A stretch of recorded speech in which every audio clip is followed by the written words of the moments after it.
Hello, Nakama, and welcome back to the Church of One Piece.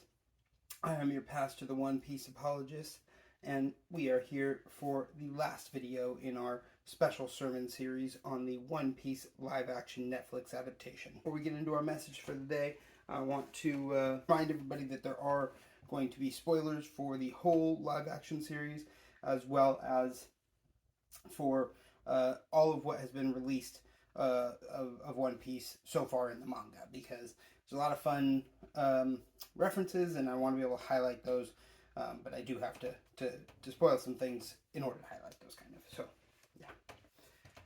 yeah. If everybody's good, then come aboard and bring along all your hopes and dreams. So, like I said, it's the last episode in the special sermon series. Episode 8, Worst in the East, right? And that is it was the last episode of the live action. I think overall I wish that it definitely could have been a little bit longer, and maybe like had Logtown. Hopefully they have Logtown in the second season, if assuming we get a second season. But yeah, good title, referencing the main meat of the cool thing that happens at the end, I guess, basically. They have the Wilhelm scream with the Fishman, the Zoro cut. Thought that was great. Love me some Wilhelm scream, whatever it's in. I think it's really fun little like thread between sound people. That they're always putting it in, and so yeah, I think it's fun. It always makes me laugh. Sanji and Zoro playing off that rivalry so perfect. I love how they did. I had that guy. Well, if you had him, I wouldn't have got him.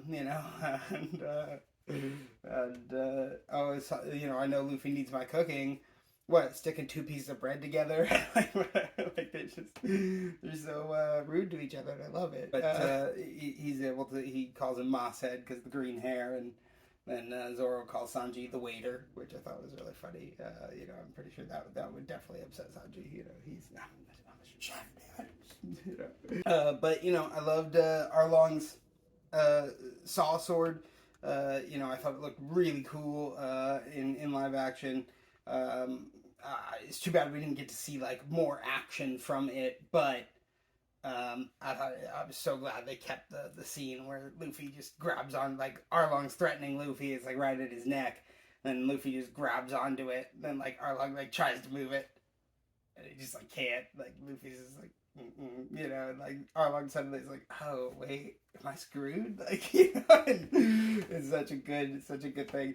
And then I really love that in the live action here, they went ahead and had him grab the sword and break it like that too, because that was so reminiscent of exactly how he grabbed Arlong's nose and broke it. So I thought that was a really cool piece of cinematography for sure. And Buggy just pieces out after flipping them off. He's all like, "Sorry kids, gotta go," and they thought he was gonna betray them. Well, he didn't betray them, but did but did in fact just peace out.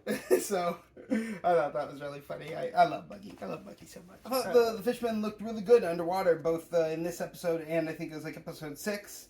But like Karubi spiraling through the rock. I thought that was cool. And then of course Sanji and Usopp both call out their finishing moves. Usopp, exploding star, and Sanji, naming all those attacks and then being like, Mutan shot, and like, I love named attacks. They're so fun. And it seems like Zoro's the only one not doing it, right? Everybody else, all great fighters call out their finishing moves. And so far, I think Zoro's really the only one we haven't seen do it, or like have a major fight, but not seen do it. And I'm hoping that in the second season he starts, because that would be really fun for me. And kind of like Marineford, I thought it was very interesting. Kobe stepping up in front of Garp and being like, "No, I disagree with those orders, sir. I won't follow those. they're not orders I believe in, or whatever, you know. And like I thought that was really cool because, you know, where we started the series, Kobe wouldn't even stand up for himself, right? But now he's come so far. I thought it was a great character progression for the season.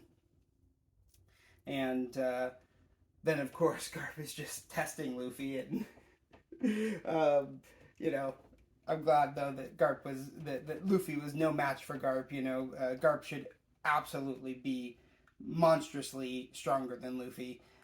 So I'm glad they didn't make Luffy, you know, somehow get a few good hits in or whatever. Even like, I think that honestly could have been like a deal breaker for One Piece fans.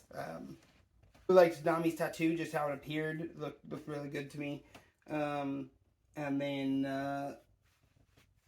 then of course they kind of took again from post Denny's lobby, and had Kobe come and deliver Luffy's new bounty to him, and he's like, "Oh yeah, it's the highest in the East Blue, 30 million," you know, and like Luffy's just like, "That's exactly what I wanted," you know, and I think that's so cool to see him also have that character progression, because Kobe was there at that moment where he saw him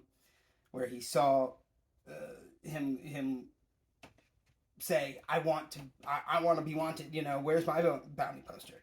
And so like now that he's gotten that, it was really cool that Kobe got to deliver that to him. I thought that was fun. Of course, Garp now agrees to train Kobe and Helmeppo personally. I'm so excited because I want to see Kobe have his glow up just like in the manga. I was afraid we weren't seeing enough training going on, but turns out it's gonna happen later, so we're good. You know, cool. And I love that the crew brought Nami her trees. So special, such a special gift to bring for her. And you know, and it also makes the Mary so unique. Not too many ships have trees on them, so it's pretty cool. I like that in the anime and manga, and I'm glad they brought it to the live action. Then they tell Luffy they got a surprise for him, and they unfurl the sail. There's the Straw Hat Jolly Roger. Sanji's kiss. Perfect. I was ecstatic. I mean, it was great. Then pulled the scene straight from the manga. Again, love how they represented it. Did the barrel, put all their feet on the barrel, and stated their dreams for the cast-off ceremony. I thought it was just, it was magical. It was really fun to see, and I'm glad that made it in, right? And then we get the smoker tease, right? You know, I mean, right at the end there, just that little bit of, is Smoker gonna, you know, right? So I'm so excited to see what happens with Smoker. And yeah, that's gonna do it for our review of episode 8, Worst in the East. I've had a really great time doing this special series, y'all, and I hope that we can, you know, I hope to see you on my other videos as well, but for now, that'll end our special series on the live-action One Piece Netflix adaptation. And as always, One Piece be with you.